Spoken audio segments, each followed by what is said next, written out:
Hi students, सफलता चक्र के इस प्लेटफॉर्म पे आप सभी का स्वागत है। आज हम भारतीय संविधान की अनुसूचियों के बारे में देखेंगे। जैसा कि आप जानते होंगे, भारतीय संविधान जब बन रहा था उस टाइम पे केवल संविधान में 8 अनुसूचियाँ थी। लेकिन बाद में 9वीं 10वीं 11वीं 12वीं 4 अनुसूचियाँ बाद में जोड़ी गई हैं। आइए आज हम एक एक करके सभी को देखते हैं। पहली अनुसूची में है राज्य एवं संघ राज्य क्षेत्र। भारत के जितने भी राज्य हैं एवं संघ राज्य क्षेत्र उनके बारे में ये इसमें है पहली अनुसूची में। दूसरी अनुसूची में है भारतीय संघ के पदाधिकारियों के वेतन भत्ते एवं पेंशन के बारे में इसमें बताया गया है। तीसरी अनुसूची में भारतीय संघ के पदाधिकारियों के शपथ एवं प्रतिज्ञान के बारे में बताया गया है इसमें। चौथी अनुसूची में भारत के राज्यों एवं संघ राज्य क्षेत्रों का राज्यसभा में प्रतिनिधित्व इसमें बताया गया है।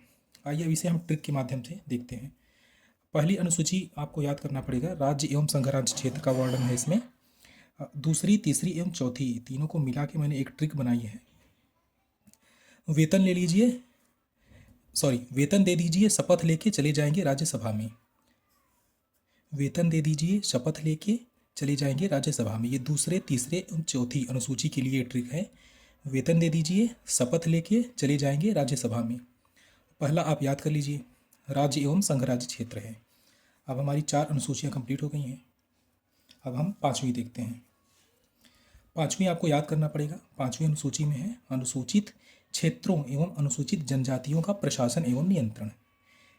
यस, ये scheduled areas and ST scheduled tribe, अनुसूचित क्षेत्रों एवं अनुसूचित जनजातियों का प्रशासन एवं नियंत्रण। तो आप ये 5वीं पा है, इसमें प्रशासन आप ऐसे याद कर लीजिए। 5वीं में पा है, प्रशासन में पा है। प्रशासन 5वीं ऐसे आप याद कर लीजिए 5वीं। 6वीं अनुसूची में है, 6वीं में आप AMTM याद कर लीजिए बस। सिर्फ 6वीं अनुसूची के लिए आप AMTM याद कर लीजिए। AMTM मतलब हुआ असम, मेघालय, त्रिपुरा, मिजोरम। असम, मेघालय, त्रिपुरा, मिजोरम के जनजातीय क्षेत्रों का प्रशासन। ये 4 राज्य जो हैं, इन राज्यों के जो जनजातीय क्षेत्र हैं उनका प्रशासन, इसके बारे में 6वीं अनुसूची में वर्णन है। तो 6वीं अनुसूची के लिए आप AMTM, सिर्फ यही इतना याद कर लीजिए, AMTM। आइए अब 7वीं अनुसूची देखते हैं। इसमें है केंद्र एवं राज्यों के बीच शक्तियों का विभाजन। 7 है, 7 से शक्ति, आप ऐसे ट्रिक के माध्यम से याद कर लीजिए, 7 और शक्ति। केंद्र एवं राज्यों के बीच शक्तियों का विभाजन 7वीं अनुसूची में है। जब संविधान बन रहा था उस टाइम पे संघ सूची, राज्य सूची, समवर्ती सूची तीनों में, संघ सूची में 97 विषय थे, राज्य सूची में 66 विषय, समवर्ती सूची में 47 विषय थे। लेकिन बाद में इसमें कुछ घटे भी कुछ बढ़े भी। कुछ घटे भी बढ़ने के बाद वर्तमान में जो है संघ सूची में 98 प्रविष्टियाँ हैं, राज्य सूची में 59 प्रविष्टियाँ हैं एवं समवर्ती सूची में 52 प्रविष्टियाँ हैं। वर्तमान में इनकी संख्या ये है। अब 8वीं अनुसूची देखते हैं। 8वीं अनुसूची में भाषाएं हैं। जैसा कि आप जानते हैं, पहले संविधान जब बन रहा था उस टाइम पे 14 भाषाएं थी। 14 भाषाएं थी, लेकिन बाद में कुछ भाषाओं को मान्यता दिया गया। वर्तमान में इनकी संख्या 22 है। वर्तमान में 22 भाषाएं दर्ज हैं।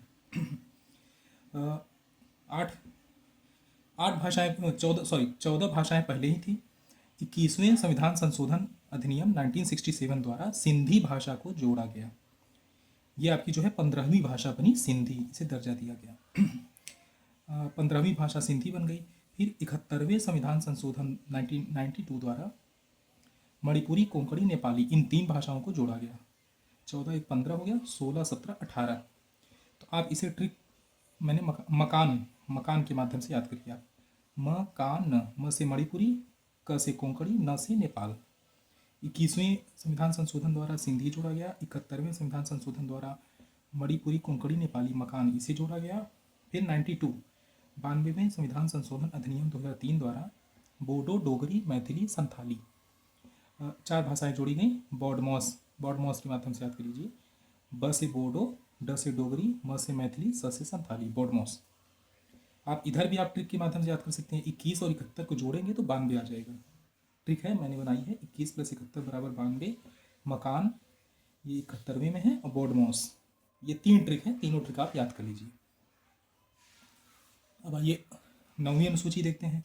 इसमें जो है विशिष्ट नियम, कुछ विशिष्ट नियम जो हैं एवं अधिनियम है उनका विधिमान्यीकरण, कि इनको विधिमान्य किया जाता है। जैसे भूमि सुधार है, जमींदारी उन्मूलन है आदि का इसमें वर्णन है। तो नौवीं न से नौवीं है और न से नियम है। तो नौवीं में नियम, नियमों का, अधिनियमों का विधिमान्यीकरण, आप इसे ऐसे याद कर लीजिए।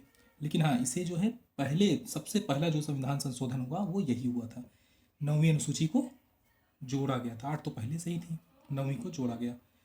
पहले संविधान संशोधन अधिनियम 1951 द्वारा शामिल किया गया, इसे जोड़ा गया। अब 10वीं अनुसूची देख लीजिए। 10 से 10वीं है, 10 से दल बदल है। 10वीं अनुसूची में है दल बदल के आधार पर निरर्हता। जैसे कोई प्रत्याशी किसी पार्टी के टिकट से जीत जाता है, बाद में कुछ ही दिन बाद वो उससे सदस्यता छोड़ देता है, या कोई निर्दलीय सदस्य चुनाव जीतता है लेकिन कुछ ही समय में वो किसी पार्टी को ज्वाइन करना चाहता है, मतलब अपना दल छोड़ना चाहता है, तो उसकी निरर्हता, मतलब अर्हता उसकी रद्द कर दी जाती है। तो ये जो है, इसके लिए 10वीं अनुसूची जोड़ी गई। कब जोड़ा गया? 52वें संविधान संशोधन अधिनियम 1985 में जो है इसे संविधान में शामिल किया गया, संविधान संशोधन किया गया और इस 10वीं अनुसूची को जोड़ा गया। 10वीं अनुसूची में दल बदल के आधार पर निरर्हता। अब 11वीं अनुसूची देखते हैं। 11वीं अनुसूची कब जोड़ा गया? ये जो है 73वें संविधान संशोधन अधिनियम 1992 द्वारा संविधान में जोड़ा गया। इसमें है, 11वीं अनुसूची में है पंचायतों के अधिकार एवं दायित्व। पंचायत, जितनी भी पंचायत हैं, ग्राम पंचायत, क्षेत्र पंचायत, ये जो है 11वीं अनुसूची में पंचायत, आप इसे याद कर लीजिए, 11वीं अनुसूची में पंचायत है।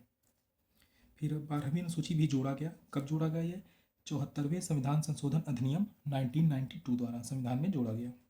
इसमें है नगर पालिकाएँ हैं। 11वीं 12वीं संबंधित है एक दूसरे से।